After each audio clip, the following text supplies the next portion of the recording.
اور عید کی خوشی مجھے اور آپ کو صرف ایک نہیں کئی میسج، کئی پیغامات دیتی۔ کاش کہ ہم فطرت کی آواز کو سنتے ہوں، قدرت کی آواز کو سنتے ہوں۔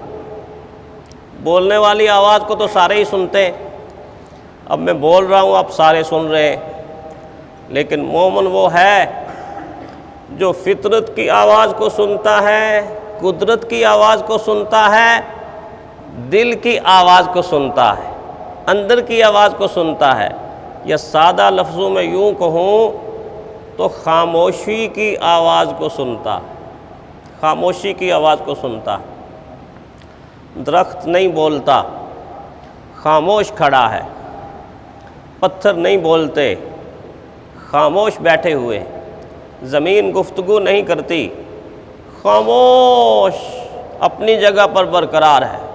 سورج کو بولتے ہوئے کسی نے نہیں دیکھا، چاند کو بولتے ہوئے کسی کو نہیں دیکھا، ستاروں کو بولتے ہوئے کسی کو نہیں دیکھا، لیکن ان میں سے ایک مخلوق بھی ایسی نہیں ہے کہ جس کو اللہ تعالیٰ نے گونگی مخلوق بنایا ہو۔ کوئی مخلوق نہیں ہے۔ پتھر مجھ سے نہیں بولتے پر اس سے بولتے، درخت مجھ سے نہیں بولتے اس سے بولتے، زمین مجھ سے اور آپ سے نہیں بولتی اس سے بولتی ہے، چاند سورج ستارے ذرے قطرے مجھ سے آپ سے نہیں بولتے اس سے بولتے ہیں، لیکن در حقیقت اس سے کیا بولتے ہیں؟ اگر سننے والے کان ہوں تو پھر مجھ سے اور آپ سے بھی بولتے، مجھ سے اور آپ سے بھی بولتے۔ ہم اس لیے کہتے ہیں ہم سے نہیں بولتے کہ ہمارے پاس سننے والے کان نہیں۔ جن کے سننے والے کان ہیں درخت ان سے باتیں کرتے ہیں۔ آمنہ کے لال سے درختوں نے باتیں نہیں کی، آپ نہیں سنتے سیرت میں؟ میرے اور آپ کے آقا اللہ کے محبوب کیا فرماتے ہیں؟ فرماتے ہیں میں ان درختوں کی ٹہنیوں کو پہچانتا ہوں کہ جب حلیمہ کی بکریاں چرانے کے لیے میں نکلتا تھا تو مجھے ہر ٹہنی سے آواز آتی تھی، یوں جھک جھک کے آواز آتی تھی، ٹہنیاں جھک جھک کے آواز نکالتی تھیں۔ کیا آواز؟ السلام علیکہ ایہا النبی ورحمۃ اللہ وبرکاتہ، السلام علیکہ ایہا النبی ورحمۃ اللہ وبرکاتہ۔ آپ کتنے خوش قسمت خوش نصیب ہیں کہ ٹہنیوں کے جھکتے ہوئے سلام کو آپ نماز میں التحیات میں کہتے ہیں، السلام علیکہ ایہا النبی ورحمۃ اللہ وبرکاتہ۔ آپ التحیات میں کہتے ہیں، حضور صلی اللہ علیہ وسلم پر درود بھیجتے ہیں۔ تو یہ ساری کی ساری مخلوق دراصل گونگی مخلوق نہیں، بولنے والی مخلوق ہے، لیکن اس کی بولی کو ہر آدمی سمجھتا نہیں۔ جو مومن ہے وہ سمجھتا ہے، جو ایمان کے اعلیٰ درجے پر فائز ہے۔ تو ایک خوشخبری اللہ نے یہ دی کہ آپ کو تقوی کا لباس پہنا دیا۔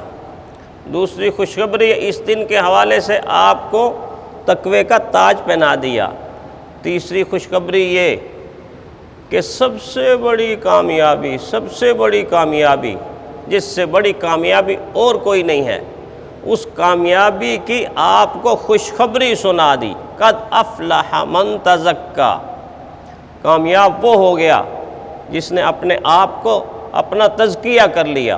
اور دوسرے لفظوں میں روزے میں کہا گیا تھا کہ روزے تمہارے لیے اس لیے ہیں تاکہ تم متقی بن جاؤ، اور متقی کون ہوتا ہے؟ مومن کون ہوتا ہے؟ قد افلح المؤمنون، یقیناً مومن ہی کامیاب۔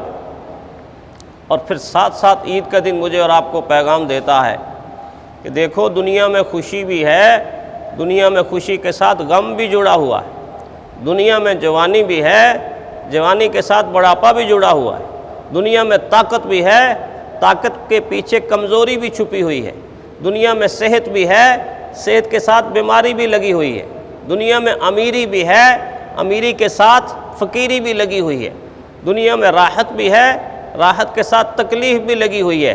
اس لیے دنیا ان چیزوں کا مجموعہ ہے۔ عید ہمیں پیغام دے رہی ہے کہ آپ اگر مومن کا رویہ اختیار کر لو تو تمہاری خوشی ہمیشہ کی خوشی بن جائے۔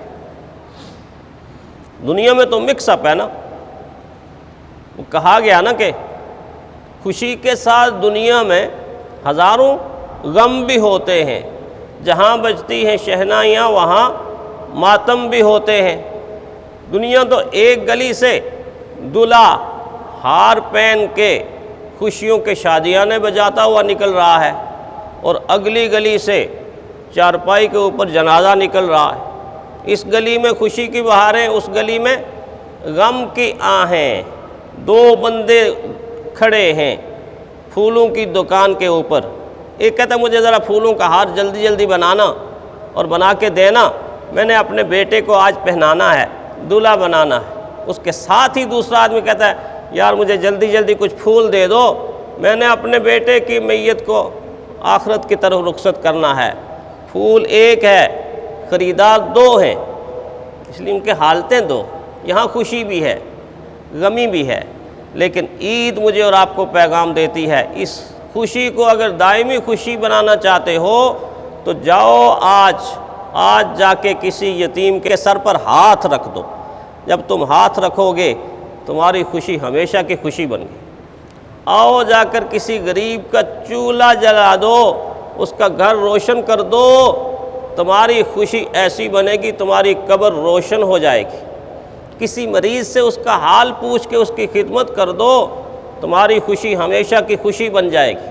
کسی قیدی کے پاس بیٹھ کر اس کا دل بہلا دو، جنت میں آپ کا دل بہلا دیا جائے گا۔ گویا اس خوشی کو جو عارضی خوشی ہے، ایک دن کی خوشی، اگر ہمیشہ کی خوشی بنانا چاہتے ہو تو پھر اپنے ان رشتہ داروں کے پاس چلے جاؤ جن سے سال سال تم بولتے ہی نہیں ہو، آج جا کر ان کو گلے لگا دو۔ جب ان کا سینہ ٹھنڈا ہوگا تمہارا دل ٹھنڈا ہوگا، تمہارے لیے ٹھنڈی اور بہترین جنت کے نظارے فرشتے تمہیں دکھائیں گے کہ یہ جنت تمہارے لیے۔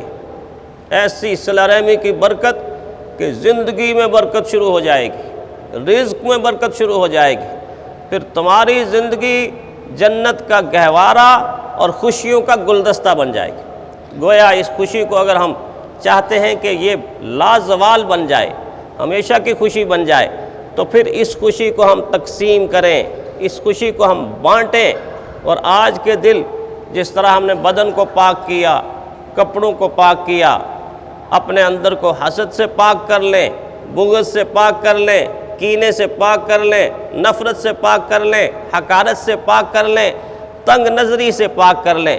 جب آپ کا سینہ اس چیز سے پاک ہوگا اتنا کھل جائے گا، اتنا بڑا ہو جائے گا کہ اللہ کا نور اس میں داخل ہوگا، نیکی کا نور داخل ہوگا، آپ کا سینہ بھی جگمگائے گا، آپ کا چہرہ بھی جگمگائے۔